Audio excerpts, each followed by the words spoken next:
નમસ્કાર, ગ્લોબલ એક્સપ્રેસમાં તમારું સ્વાગત છે। હું આપની સાથે ચેતન। આજના અમેરિકાના તારીખ 6 જૂન 2026ના મુખ્ય સમાચારોની આપણે વાત કરીશું। અમેરિકામાં રહો છો, અમેરિકાના રોજના અપડેટ જાણવા માટે ગ્લોબલ એક્સપ્રેસને સબસ્ક્રાઇબ કરવાનું ચૂકતા નહીં। આજના અમેરિકાના મુખ્ય સમાચારોની આપણે વાત કરીએ તો અમેરિકામાં $70 બિલિયન ગુપ્ત રાજકીય ખેલ પાછળ કોનો હાથ છે તેની વાત કરીશું। ટ્રમ્પની મોટી જીત કે પછી લાખો લોકોના ભવિષ્ય પર મંડળાતો ખતરો, એક રાતમાં બદલાઈ ગયું આખું ચિત્ર, આ વાતની ચર્ચા કરીશું। આ પછીના સમાચારોની આગળ વાત કરીએ તો ભારતીય બજારમાં અચાનક જ $4 બિલિયન લાવવા પાછળ આરબીઆઈની કઈ મોટી વ્યૂહરચના છે? સામાન્ય નિયમોમાં બમણો ફેરફાર કરી વિદેશીઓ માટે કયો ગુપ્ત દરવાજો ખોલી દેવાયો છે? આ પછીના સમાચારોની વાત કરીએ તો કરોડોની કમાણી અને આલિશાન લાઇફસ્ટાઇલ છતાં વિદેશ ગયેલા ભારતીયો કેમ ફસાયા છે માયાવી જાળમાં, તેમની ચર્ચા। અને પાછા ફરવાનો પ્લાન સપનું જ રહેશે કે પછી કોઈ મોટું રહસ્ય ઉકેલાશે?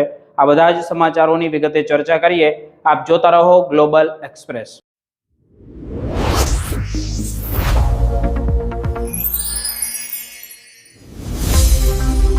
અમેરિકાની ઇમિગ્રેશન પોલિસીને લઈને એક મોટો અને મહત્વપૂર્ણ રાજકીય નિર્ણય સામે આવ્યો છે।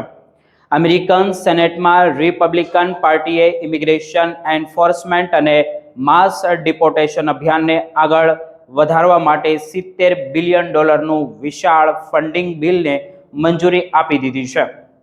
શુક્રવારે વહેલી સવારે યોજાયેલા મતદાનમાં બિલની તરફેણમાં 52 મત અને વિરોધમાં 47 મત પડ્યા હતા। ડેમોક્રેટ્સે આ બિલનો જોરદાર વિરોધ કર્યો હતો, જ્યારે એક રિપબ્લિકન સેનેટરે પણ બિલ વિરુદ્ધ મતદાન કર્યું હતું। રાજકીય નિરીક્ષકો આ નિર્ણયને ડોનાલ્ડ ટ્રમ્પ મોટી જીત તરીકે જોઈ રહ્યા છે, કારણ કે ઇમિગ્રેશન અને ગેરકાયદેસર ઇમિગ્રેન્ટ સામે કડક કાર્યવાહી તેમની રાજકીય રણનીતિનો મુખ્ય આધાર રહી છે। માહિતી અનુસાર આ બિલનો મુખ્ય હેતુ આઈસ અને બોર્ડર પેટ્રોલ જેવી ફેડરલ એજન્સીઓને આગામી પેઢીથી 3 વર્ષ સુધી પૂરતું ભંડોળ ઉપલબ્ધ કરવાનો છે। રિપબ્લિકનનું માનવું એવું છે કે જો ભવિષ્યમાં રાજકીય પરિસ્થિતિ બદલાય અથવા તો કોંગ્રેસમાં બહુમતીનું સંતુલન બદલાઈ જાય તો પણ ડિપોર્ટેશન અને બોર્ડર એન્ફોર્સમેન્ટની કાર્યવાહી અટકાવવી જોઈએ નહીં। અને આ જ કારણોસર ચૂંટણી પહેલા જ લાંબા ગાળાનું ફંડિંગ સુરક્ષિત કરવાનો પ્રયાસ કરવામાં આવી રહ્યો છે। ડેમોક્રેટ્સે આ બિલનો વિરોધ કરતા દલીલ કરી હતી કે માત્ર એન્ફોર્સમેન્ટ માટે વિશાળ ભંડોળ ફાળવવાથી ઇમિગ્રેશન સિસ્ટમની જે મૂળભૂત સમસ્યાઓનો ઉકેલ નહીં આવે। જાન્યુઆરી મહિનામાં ઇમિગ્રેશન એન્ફોર્સમેન્ટ દરમિયાન બનેલી કેટલીક વિવાદાસ્પદ ઘટનાઓ બાદ ડેમોક્રેટ્સે આઈસ અને બોર્ડર પેટ્રોલના વધારાના ફંડિંગ સામે પ્રશ્નો ઉઠાવ્યા હતા।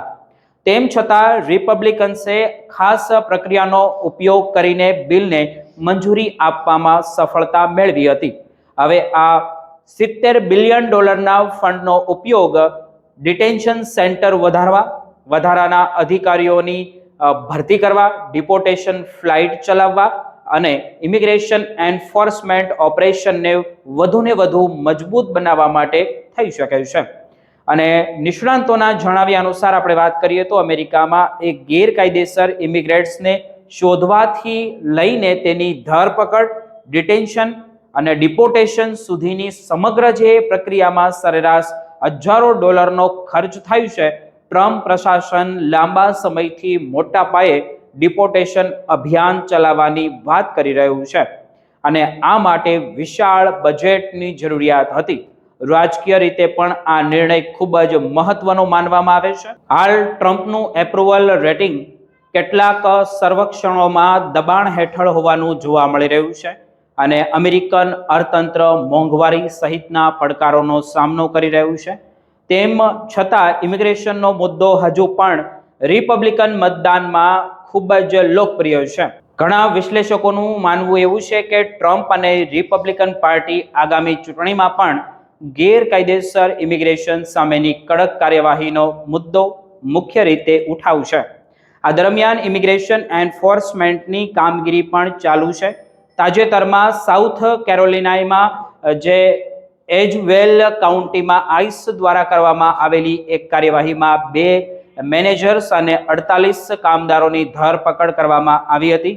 તપાસ એજન્સીના જણાવ્યા અનુસાર કેટલાક લોકો નકલી ગ્રીન કાર્ડ અથવા તો મોટા સોશિયલ સિક્યુરિટી નંબરના આધારે રોજગાર મેળવી રહ્યા હતા. હવે આવા કેસમાં માત્ર ઇમિગ્રેશન ઉલ્લંઘન જ નહીં પરંતુ દસ્તાવેજી છેતરપિંડી જેવા ગુનાઓની પણ તપાસ કરવામાં આવી રહી છે. બીજી તરફ કેટલાક અહેવાલોમાં એવા પણ દાવાઓ કરવામાં આવ્યા છે અગાઉ ડિટેન્શન ક્ષમતા વધારવા માટે ખરીદવામાં આવેલા કેટલાક વેરહાઉસ અને જે એરક્રાફ્ટના ભવિષ્ય અંગે ચર્ચા પણ ચાલી રહી છે. જો કે આ અંગે હજુ સુધી કોઈ અંતિમ અને સત્તાવાર નિર્ણય જાહેર કરવામાં આવ્યો નથી. પરંતુ એક વાત તો સ્પષ્ટ છે કે સેનેટમાંથી આ બિલ પસાર થતા અમેરિકામાં માસ ડિપોર્ટેશન અભિયાન માટે નાણાકીય અડચણો હવે ઘણી હદ સુધી દૂર થઈ જશે, જેમના કારણે આગામી મહિનામાં ઇમિગ્રેશન એન્ફોર્સમેન્ટ વધુ ઝડપી અને વધુ વ્યવસ્થિત રીતે આગળ વધે તેવી શક્યતા વ્યક્ત કરવામાં આવી રહી છે.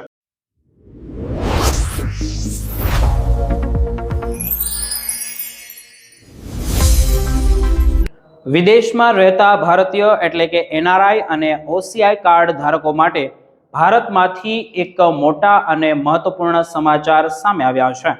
Bank of reserve of India એટલે કે આરબીઆઈએ ભારતીય શેર બજારમાં રોકાણ કરવા ઈચ્છતા વિદેશી ભારતીયો માટે નિયમોમાં મહત્વપૂર્ણ રાહત આપવાનો નિર્ણય કર્યો છે. આ નવા પગલાંથી લાખો એનઆરઆઈ અને ઓસીઆઈ રોકાણકારોને સીધો ફાયદો મળી શકે છે અને સાથે સાથે ભારતીય અર્થતંત્રમાં એટલે કે અર્થવ્યવસ્થામાં પણ વિદેશી મૂડીનો પ્રવાહ વધવાની શક્યતા છે. આરબીઆઈ દ્વારા જાહેર કરાયેલા નવા પ્રસ્તાવ અનુસાર જોઈએ તો હવે એનઆરઆઈ અને ઓસીઆઈ રોકાણકારો માટે ભારતીય કંપનીમાં રોકાણ કરવાની મર્યાદા વધારવામાં આવી રહી છે. અત્યાર સુધી કોઈ પણ એક એનઆરઆઈ વ્યક્તિ હોય જે કોઈ પણ દેશની અંદર રહેતો હોય કોઈ એક લિસ્ટેડ ભારતીય કંપનીમાં વધુને વધુ 5% સુધીનું રોકાણ કરી શકતો હતો, જ્યારે તમામ એનઆરઆઈ મળીને કોઈ પણ એક કંપનીમાં કુલ 10% સુધીનું રોકાણ કરી શકતા હતા. જો આ મર્યાદા કરતાં વધુ રોકાણ કરવું હોય તો સેબી સાથે ફોરેન પોર્ટફોલિયો ઇન્વેસ્ટર એટલે કે એફપીઆઈ તરીકે નોંધણી કરાવવી પડતી હતી, જે એક લાંબી અને જટિલ પ્રક્રિયા માનવામાં આવતી હતી. પરંતુ હવે બજેટ 2026માં એક મોટો સુધારો કરવામાં આવ્યો છે. નવા નિયમો મુજબ આપણે જોઈએ તો વ્યક્તિગત એનઆરઆઈ માટે રોકાણ મર્યાદા 5%થી વધારીને 10% સુધીની કરવામાં આવી છે. એટલે કે હવે એક એનઆરઆઈ અગાઉ કરતા બમણું રોકાણ કરી શકશે. આ ઉપરાંત તમામ એનઆરઆઈ રોકાણકારોની સંયુક્ત જે મર્યાદા પણ 10%થી વધારીને 24% સુધી કરવામાં આવી છે. નિષ્ણાંતોનું એવું માનવું છે કે આ છેલ્લા ઘણા વર્ષોમાં થયેલો સૌથી મોટો સુધારો ગણી શકાય. આ નિર્ણય પાછળનું મુખ્ય કારણ ખૂબ જ મહત્વનું છે કે વર્ષ 2025 અને વર્ષ 2026 દરમિયાન ઘણા વિદેશી સંસ્થાગત રોકાણકારોએ ભારતીય શેર બજારમાં નાણાં પાછા ખેંચ્યા હતા, જેમના કારણે બજારમાં વિદેશી મૂડીનો પ્રવાહ પર મોટી અસર પડી હતી. આવી સ્થિતિમાં સરકાર અને આરબીઆઈ હવે વિશ્વમાં વસતા ભારતીયોને વધુ રોકાણ માટે પ્રોત્સાહન આપી રહ્યા છે અને માર્કેટ એનાલિસ્ટના અંદાજ પ્રમાણે આ નવા ફેરફારોથી આગામી વર્ષમાં $3 થી $4 બિલિયન સુધીનું વધારાનું એનઆરઆઈ રોકાણ ભારતમાં આવી શકે છે. આરબીઆઈનું એક મહત્વપૂર્ણ પગલું એ પણ છે કે આ સરળ અને રજિસ્ટ્રેશન ફી રોકાણ વ્યવસ્થા હવે માત્ર એનઆરઆઈ અને ઓસીઆઈ સુધી મર્યાદિત નહીં રહે. ભારતની બહાર રહેતા અને વિદેશી નાગરિકો એટલે કે જે પર્સન રેસિડેન્ટ આઉટસાઇડ ઇન્ડિયા માટે પણ આ પ્રક્રિયાની જે સુવિધા છે તે ઉપલબ્ધ કરવાનો પ્રસ્તાવ પણ મૂકવામાં આવ્યો છે. જો આ અમલમાં આવે તો ભારતીય બજારમાં વધુ વૈશ્વિક રોકાણકારોની પ્રવેશ સરળ બની શકે છે. નાણાકીય નિષ્ણાંતોના જણાવ્યા અનુસાર આપણે જોઈએ તો આ પગલાંથી ભારતીય શેર બજારોમાં લિક્વિડિટી વધશે, રોકાણકારોનો આધાર વધુ સારો બનશે, સરળ બનશે અને લાંબા ગાળાની વિદેશી મૂડી ભારતમાં આવશે. બેંક બજારના સીઈઓ અદિલ શેટ્ટીના જણાવ્યા અનુસાર આ માત્ર નિયમોમાં ફેરફાર નથી, પરંતુ ભારત તરફ વધુ મૂડી આકર્ષવા માટેની એક વ્યાપક વ્યૂહરચનાનો ભાગ ગણી શકાય. આ સાથે જ આરબીઆઈએ ગવર્મેન્ટ સિક્યુરિટીઝ, FCNR ડિપોઝિટ અને એક્સટર્નલ કોમર્શિયલ બોઇંગ સંબંધિત કેટલાક પ્રોત્સાહન પગલાં પણ જાહેર કર્યા છે. અર્થશાસ્ત્રીઓનું એવું માનવું છે કે આ તમામ નિર્ણયો મળીને ભારતીય રૂપિયાને મજબૂત બનાવવામાં મદદરૂપ સાબિત થઈ શકે છે અને એનઆરઆઈ રોકાણકારો માટે રોકાણના વિકલ્પો પણ નવા ઉપલબ્ધ થશે. તેઓ પોર્ટફોલિયો ઇન્વેસ્ટમેન્ટ સ્કીમ એટલે કે PIS રૂટ દ્વારા રોકાણ કરી શકશે અને NRE-PIS એકાઉન્ટ દ્વારા વિદેશમાં કમાયેલા નાણાંનું રોકાણ કરી શકાશે. જ્યારે NRO અને PIS એકાઉન્ટ ભારતમાં થયેલી આવકના રોકાણ માટે ઉપયોગી છે. ઉપરાંત સેબી દ્વારા જે રિન્યુઅલ ટ્રેકિંગ સિસ્ટમ હોય છે તેના નિયમોમાં પણ સરળતા લાવવામાં આવી છે, જેમના કારણે એનઆરઆઈ માટે ભારતીય બજારમાં ભાગ લેવો વધુ સરળ બન્યો છે. કુલ મળીને જોઈએ તો સરકાર, આરબીઆઈ અને સેબી મળીને વિદેશી રોકાણને વધુને વધુ સરળ અને આકર્ષક બનાવવાના પ્રયાસ પણ કરી રહ્યું છે. જો તમે એનઆરઆઈ અથવા તો OCI ધારક છો અને ભારતમાં રોકાણ કરવા માંગો છો તો આ તમારા માટે એક મોટી તક બની શકે છે. જો કે કોઈ પણ રોકાણ કરતા પહેલા નિયમોની સંપૂર્ણ માહિતી મેળવવી અને સેબી રજિસ્ટ્રેશન બ્રોકર અથવા તો નાણાકીય સલાહકારની સલાહ લેવી ખૂબ જરૂરી છે. આગામી સમયમાં આ નવા નિયમો ભારતીય શેર બજાર અને અર્થવ્યવસ્થાને કેટલીક નવી ઊંચાઈઓ સુધી લઈ જાય છે તેના પર સૌની નજર રહેશે.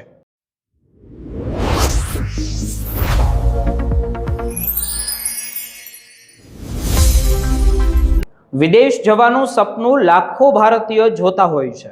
અમેરિકા, કેનેડા, ઓસ્ટ્રેલિયા કે યુરોપમાં સ્થાયી થવા જતા મોટા ભાગના લોકો એક સામાન્ય પ્લાન સાથે નીકળે છે કે તેઓ વિચારે છે કે થોડા વર્ષો સુધી મહેનત કરીશું, સારી કમાણી કરીશું, કરોડો રૂપિયા બનાવીશું અને પછી ભારત પરત ફરી જશું અને આવીને આરામદાયક જીવન જીવીશું.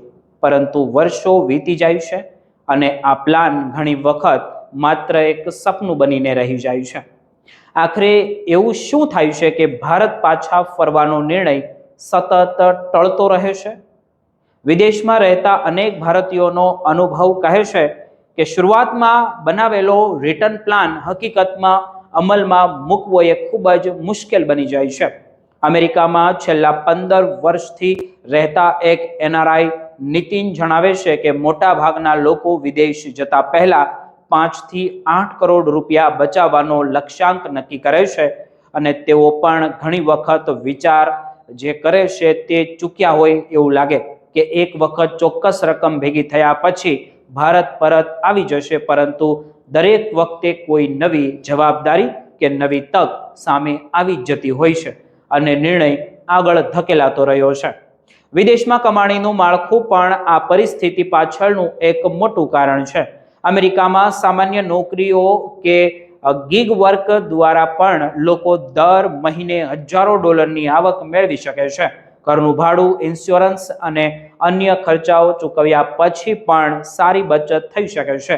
એટલું જ નહીં, ઘણા લોકો ભારતમાં પોતાના પરિવારને પણ નિયમિત રીતે પૈસા મોકલી શકે છે. બીજી તરફ ભારતમાં સમાન પ્રકારની નોકરીઓ મળવી જોઈએ તો આવક ઓછી હોય છે તેમાં અને પરિણામે લોકો માટે પાછા ફરીને તે જ આર્થિક સ્તરનું જે જાળવવું મુશ્કેલ લાગતું હોય તેવું બને છે. સમય જતાં વિદેશમાં રહેતા લોકો એક ચોક્કસ પ્રકારની આર્થિક સ્થિરતા અને જીવનશૈલીના આદિ બની જતા હોય છે, ત્યાં ટેવાઈ જતા હોય છે.